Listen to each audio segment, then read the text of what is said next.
Hey guys, welcome back to another episode of Witches of the Moon. For those of you who don't know me, you should.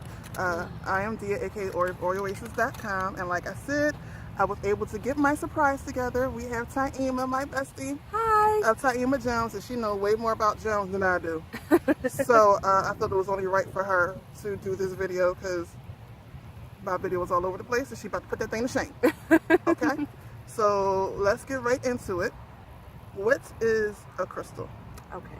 A crystal is a solid or mass that is created within the Earth's crust. It is exposed to the Earth's minerals, the cycles of the sun and the moon, as well as the elements water and wind, fire. Forgot the next question. This is what happens when we get together. Okay. So, what's the difference between a crystal and a stone? Okay. The difference between a crystal and a stone is that a crystal has a crystalline structure. Its lattice is a crystalline structure, whereas a stone is a solid mass of mineral. So the composition is a little bit more compact than a crystal. Within, like the crystals, you usually can see through them. They're transparent, like a quartz here. This is a crystal, whereas this is a stone. Okay. Can you see it? Right? Can I see? Okay. All right. So this is a crystal, and this is a stone. Stones have more of a compact composition of minerals, whereas a crystal has their structure is a little bit more open. Their minerals are more spread apart, so you can usually see their structure within, where you can't see the structure of a stone on the inside. It's more opaque. Okay. That's the difference. So with Chris, she give me a science lesson. Okay. I'm over here like, I think I need a notepad. All right, so with crystals, what actually makes one crystal different from another? Well, scientifically, what makes a crystal different from another is when they're created, what they are exposed to. Like some crystals are exposed to more minerals, as in iron. Like iron, they're exposed to more iron, or they get more of the sun than others, or they are in a are grown, or they grow in the little sun showers. Yeah, I was just making sure it wasn't a bird. So I was just making Hey, that's something good dropped, and I was just making sure it wasn't bird poop. She was looking like, oh, wait the a minute. What was I saying? Wait. What makes one crystal different from another, and you talking about what some they're get more sun? exposed to in their growth process. What some are grown more in water, like quartz. Quartz are grown around a lot of water. They have to have a lot of water to survive and grow. I didn't know that. Yes. So their properties. That's probably why it works so well with water. Yes. See, I learned. In ancient times, it was thought that crystals are, that quartz was frozen. It was ice. Oh. Mhm. Learn something new. Yeah. So, yes, whatever they're exposed to in their growth process will dictate the properties that crystal emits. Okay. So within a crystal family, since we're talking about quartz, let's just go ahead with quartz. Okay. So within a crystal family, what is it in them that will separate, besides color, obviously the color, but what is it that one probably will make the color, or what separates like a citrine from a rose quartz? What they're exposed to as far as, like you said, what makes the color. The same thing that they're exposed to, like an amethyst, is high iron. The purple in the amethyst, and as well as carnelian. So it has that red iron makes a red-purple color. So, yes. The ring. Can you see the ring? What the hell's the camera? There you go. Where's the camera? Yes, so whatever, it also makes their color. Whatever they're exposed to, whatever they have a high composition of, whatever mineral they have, they already have the aluminum silicone or the silicate, the aluminum silicate. Most crystals have those, which is actually quartz. That's what it is made of, is a silicate. And then the other minerals that mix with it is what makes the different colors. Yes, iron, lithium. So, Oh, I just thought about that. So I guess that's a hint. So if you work with crystals and you know what minerals in it, then Yes. you know what you can use it for as well. Like if it has copper in it, copper, we all know copper is a conductor. Yes. So you can use that as like a wand or something, or like most people use copper for love and for money or for attraction because it's a conductor. So if you know the crystal has that in it, boom, there you go. Yeah. See? If you That's why we needed her. every crystal is made up of minerals that are on the periodic table. Okay, so let's see. I'll give you a. Oh, here we go. All right, this book here, the Book of Stones. Who are the authors? Naisha Ashin, Asian, and Robert Simmons Girl, you much better pronounce that than I am. are the authors. But in these, some books you can find, they will tell you, let's get into actual minerals, like dumortierite here. This book, it tells you that dumortierite is an aluminum borate with silicate minerals, okay? So it has borate in it. Of course, it has aluminum and silicate, which is quartz. I'm not familiar with borate. Borate, like, you know, borax. Yeah, but I'm not exactly. I know like borax and what you can use it for, like cleaning this stuff and things like that. Yes. However, I'm not actually familiar with what it actually. Like I know the use, but I'm just not familiar with what it actually is. Okay. However, it's Get good for into- cleaning. Before we even That's get that borax, but borat is a little bit different. Borax is a component. It is made up of borat as well, like the dumortierite. But so borax is made up of borate. yeah, a borat. So that means the dumortierite you can use to cleanse, like Yes. to cleanse the soul. See, another example. Once you know the minerals, Once you how know to use stones. the mineral composition of a crystal or a stone, then you can figure out how it will benefit you in your life.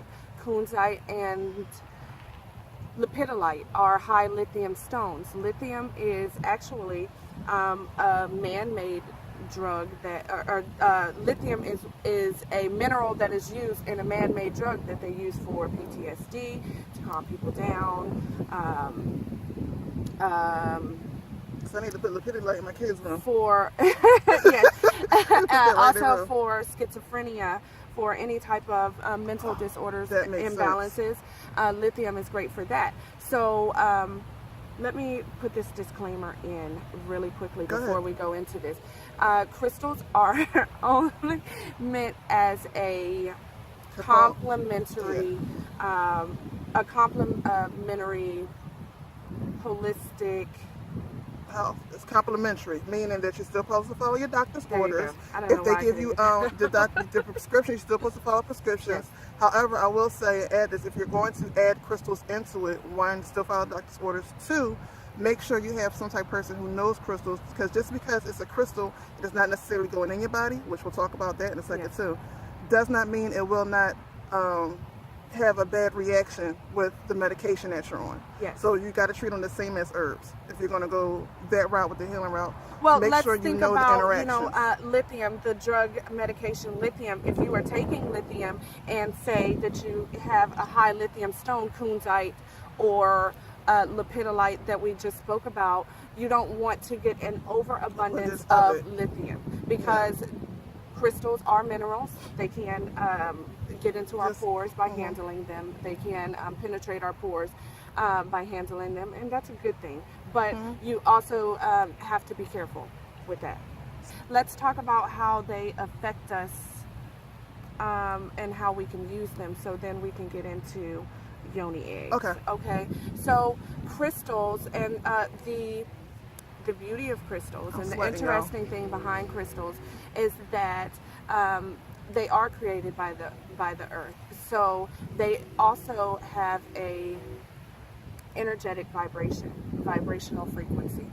We also have a energetic vibrational frequency. So we can entrain and intune, and we resonate very, very easily with crystals. Okay, crystals.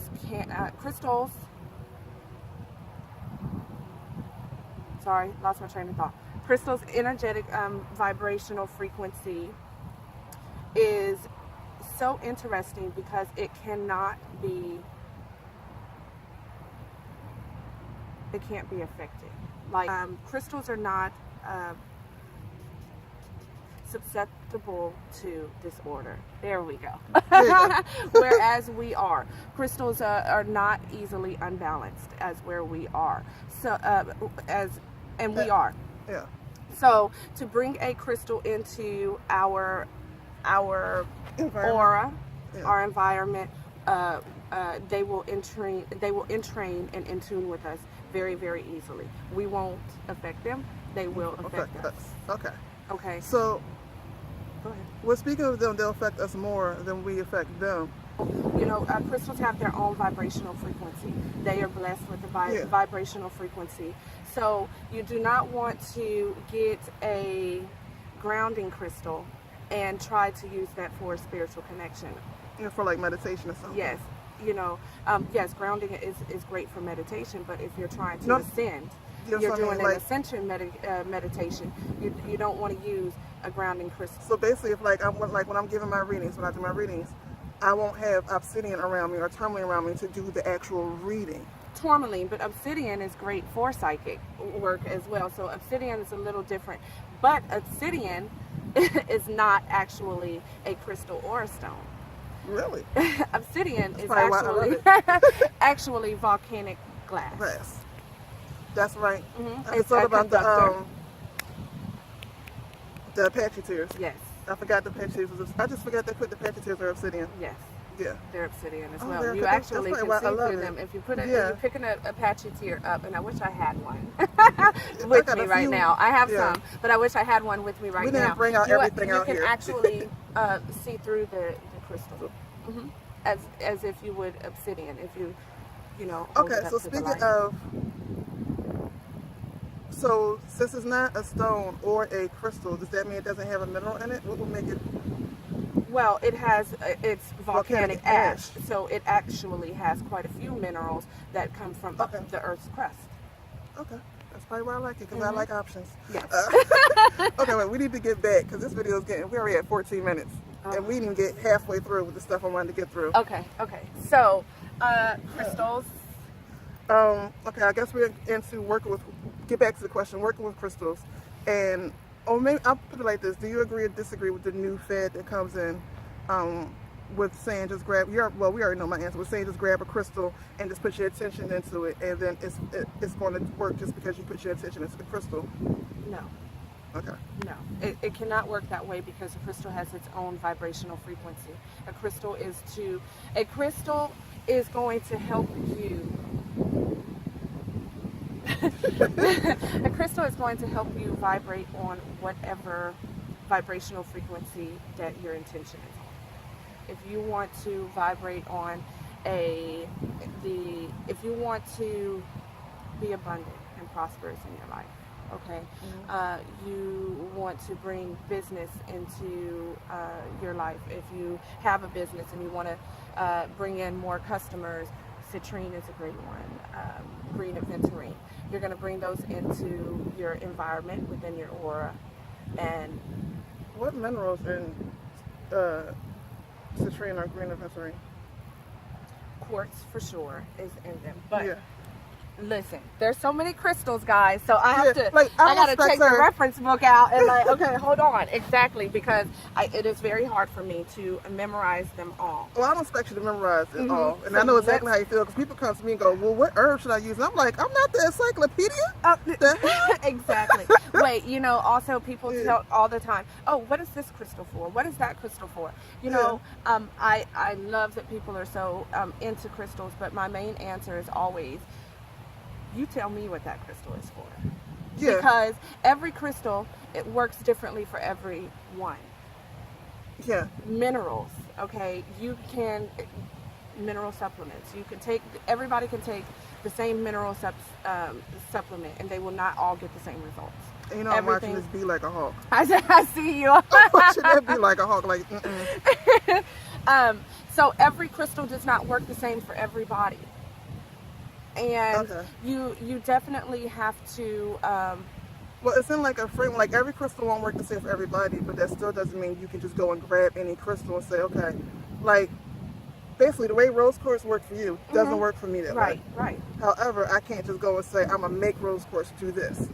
You get what I'm saying? Right. So it's like a No, they have their own vibrational frequency. I mean, like, nobody can come in and say, interaction. I'm going to make you do this. Yeah. Nobody can, like, despite all of our thoughts and everything that, crystals do not have, consciousness.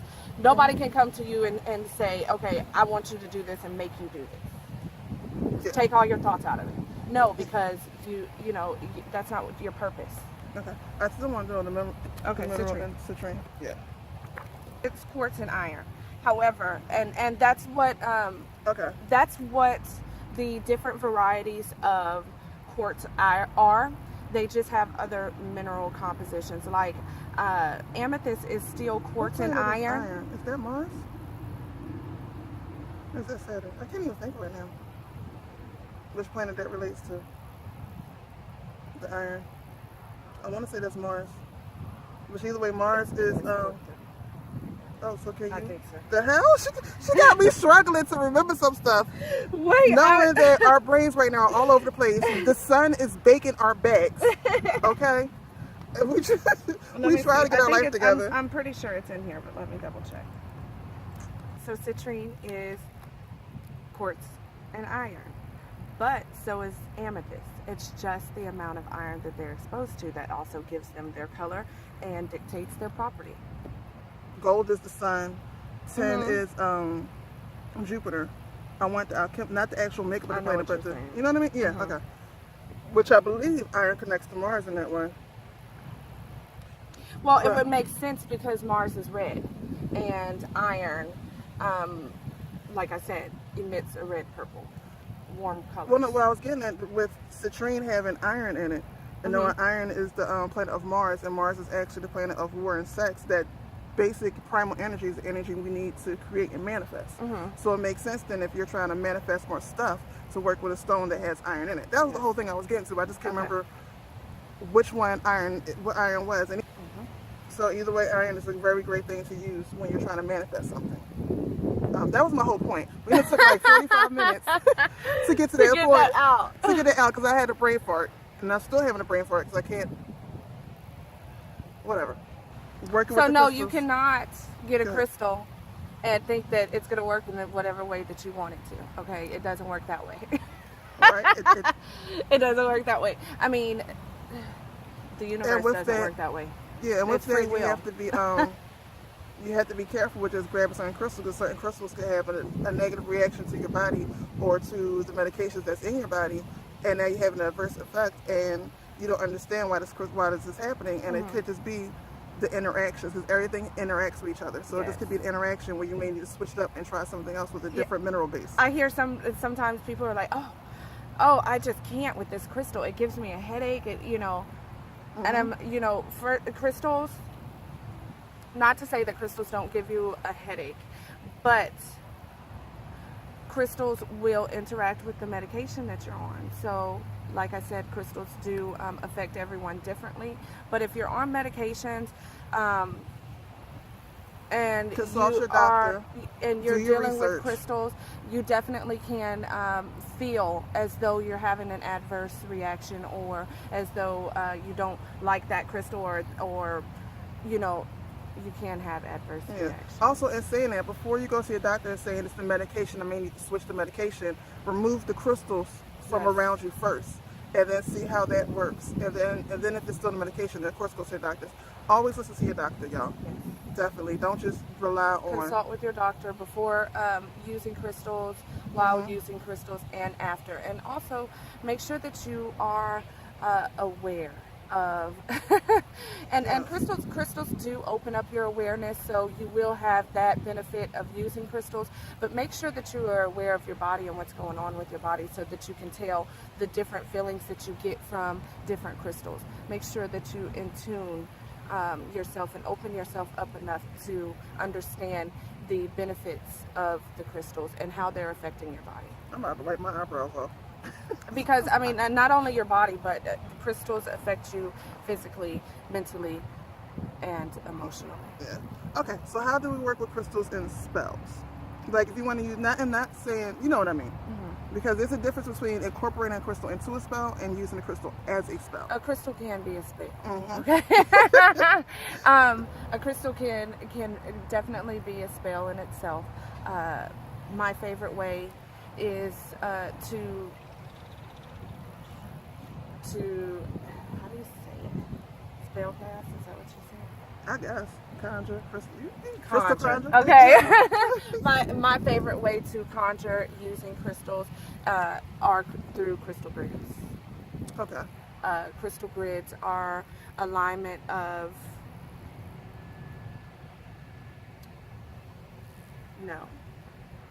Geometrical alignments. Yes. Yeah. You was right. I don't know what happened there. Okay. Of crystals that are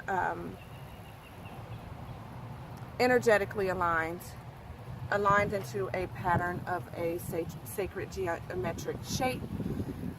Do you want to talk about geometric shapes real quick? And how crystals and grids go together? That's all you, boo. You want to talk about it? This. Look, I told you she's like the crystal goddess. Okay. This whole thing's about crystals. So wherever you want to take it, we rolling with that. All right. I believe we said earlier, but crystals all are created from the earth. Okay, and all source created. Everything source created has a geometrical shape. And a geometrical structure. Okay, yeah. Our DNA is based on different types of geometric shapes, circles, pyramids, I can't think of shapes right now. Stars, there's different types. Octagons, yes. Hexagram, heliogram. I don't even know if heliograms is one. Well, whatever. Different shapes and different structures. Like, look up the Fibonacci spiral, and you can start to see things with that too as well. Yes. Okay, so to think about all of source created, everything source created being having a geometric structure, you can come to the conclusion that is source's language, is geometry. Okay, geometric shapes are source language. So when we get crystals. Okay, I was about to create a grid. Let me stop. Okay, wait. Okay. Yeah. I'm like, hold on. That's how my mind works, guys. I just let me get this grid going. Okay. What was I saying? Oh, okay. Everything in source created is in. So when we align crystals, which are also, their structure is also geometrically shaped. Their lattice is a geometric shape. When we align those into a geometric pattern. Oh no. Did it come out? Do you have it? Oh, why don't you have it? Thank goodness. Poor Larimar. Y'all know my feelings get hurt every time. Yes. Something happens to a crystal or jewelry, I can fix it. But anyways, whenever we place crystals into a geometric pattern, it creates a powerful manifester. Because you understand what I'm saying? Yeah, I understand what you're saying, because I like working with the hexagram a lot. And I have my reasons for that. We're not going to go too far next. We want to see any crystals. However, the hexagram to me is one great geometric shape to work with. Okay, yes. So, and to me, the hexagram connects to a lot of different things. It connects to the Star of David. It connects to fire and water coming together and all the different. It's also tantric energy. Yes. Whatever. I like the hexagram. Okay. And I'm a circle girl. I love the circle. I mean, it just means completion. It's all. Is everything, like I love the circle, so I use that. Yeah, and I normally, when I use a circle, I always use a square and a circle, which I believe I explained that in another video about square and a circle. However, whenever I use a circle, I'll put everything goes in the circle and then I square the circle. So, but that's a whole nother thing for a whole nother video. Maybe, what is it, alchemy video? I don't know, whatever. That's great for an outer grid. To do an inner grid and an outer grid. I mean, because that's the way that I do crystal grids anyways. But to place your crystals in a geometric pattern, it's a powerful way to manifest any intention because you are speaking the source's language. The source's language. So working with crystals, you're speaking the source's language already. So it just gives you a powerful tool to manifest anything. Okay. So that's working with grids. Let's get back One to grid, a grid is a spell. I mean, and you can. There's so many different geometric shapes that you can work with. Those birds scare me. I was like, what the hell is that? Okay, so Really quickly, because I wanted to say this. There's many different geometric shapes that you can use for crystal grids. Definitely make sure that you do your research, because different shapes mean different things, or can be used for different things. And to increase the power of your crystal grid, you want to make sure that you have an appropriate shape. yeah, and Okay. also I feel as though if you have more, this some people they can do it without having the knowledge of what it is and just boom. But for me, I need to have the background and the history of what I'm working with, and that helps me to work with it better. So for me, having knowledge of what that shape is, what it means, the way it connects to different cultures, that helps me work with not only the crystal, but also it enhances the crystal and the grids. Even though y'all know I don't do grids much, but it still enhances the crystals and how to use it, things like that. Yeah. So crystal grids are a great spell. My phone just said something. I don't know what it just said. I didn't see it. Okay. So Crystal grids, great spell. great spell. Yes. And I just want to touch real fast on yoni eggs, because that's something near and dear to me. Especially with doing a lot of sexual work, sexual energy work, tantra work, and just, females in general who are now getting into crystals. There are some that should not be put in your body. And there's a big thing where people are not really saying it, they just expect people to know. And just because someone's selling yoni eggs doesn't mean that yoni eggs should go in your body. Some should just be decoration. So real quickly, just want to give, not all of them, but just a few that most people are buying as yoni eggs that really shouldn't be used as yoni eggs. One, I'm guilty of. Well, it wasn't it was a one, but still, I'm guilty of it. Okay. But it really should not be used in your body. Okay. Do you want to talk about what yoni eggs are? You just want to give them the. No, yoni is your vagina. Egg, we talked about crystals. The yoni egg is in the shape of an egg, goes into your vagina. You can research that part, but I just want to touch on which one should not be put in the body. Many crystals are toxic, and you should definitely do your research on toxic and non-toxic crystals. If you're making gem elixirs, if you are using yoni eggs, you definitely want to know your toxic from your non-toxic. You don't want to get ill from a crystal, so make sure that you are researching that. But I'll give you a few today. And these are ones that should not go in the body. So don't use it as a yoni egg. If you're going to use it as an elixir, you need to use the indirect method where it does not actually touch the elixir. However, it's sitting around the elixir and the energy infuses that way. If you're making gem waters, use the indirect method. It doesn't go into the water, but put the water either on a slab of it or sit it around the water, and make sure should be used with glass, because that actually, not plastic, because glass actually is what helps conduct it. Conduct ain't the word I'm looking for, but helps the energy to transfer. Yes, it's a conductor. Glass is a conductor. Metal is a conductor. You do not want to use plastic because it will stifle the flow of your elixir. So you want to use a conductor, as in a metal or glass. I prefer glass because I put mine outside to entrain or charge the crystal's energy into the water. So I don't want that metal flavor. So I use glass. So I prefer glass too. But it's your choice, glass or metal. Copper is great as well. Okay. So rhodochrosite is one that people don't usually know is a toxic crystal. It is a toxic crystal. It has lead in it, so you don't want to put Where's that up. the other one that sounds like rhodochrosite? Because rhodochrosite is another There's one. rhodonite. Okay, yeah. So there's rhodonite and rhodochrosite. Rhodonite is the one. Yeah, rhodochrosite is the one. Rhodochrosite, I'm sorry. However, where is this one? Okay, it's right here. This is actually rhodonite.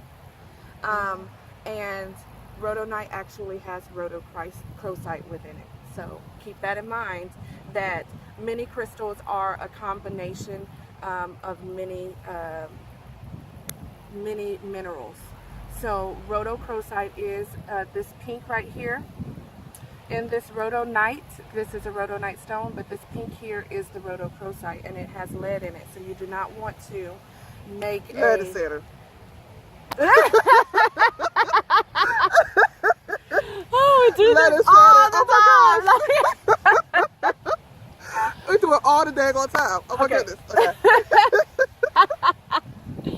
So, rhodochrosite, rhodonite, you want to be weary of putting into your yoni because it is a lead-based stone.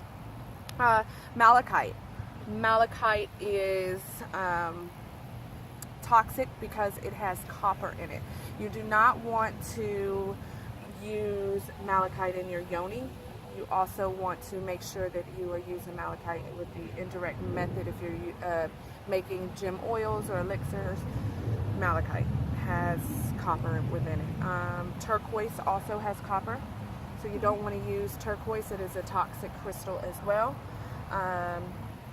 Calcite and selenite, you know, those dissolve. They are water soluble, so you want to make sure you don't want to put those. I was a dummy that used selenite. Don't do it. I used the selenite one. Thank goodness. On my second try with it, I accidentally dropped it and it shattered. Okay, it was So, like, no ma'am. It was like, no ma'am, we're not doing this.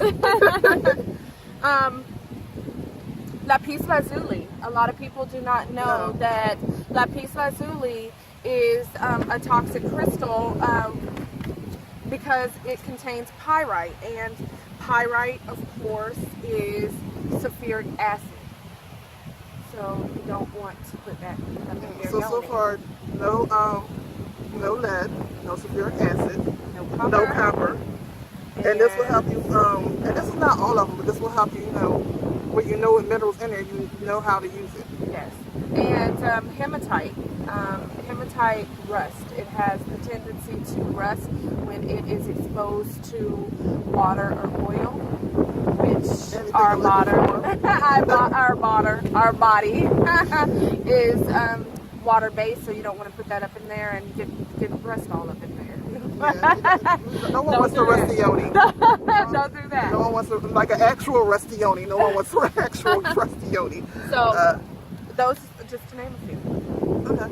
So I guess that's it. We can wrap it up. No, I'm not sure at all. But I can't think because we covered everything. We covered All right, guys. Thank you for watching. Thank this is you. Taima Gems. Her information will definitely be below. Yes. Check out my bestie. Y'all know I've promoted her before. Now y'all see it's real. She my bestie, but she really know her stuff. Yes. Okay. So information will be below. The event that we have coming up will definitely be below. Don't forget to comment, rate with a T, and subscribe. Don't forget to check out everybody else's videos on here. Don't forget to comment on there if you're not already following, if you're not already subscribed. What you doing with your life? All right, y'all. So as always, stay blessed to be a blessing, and we out. Peace.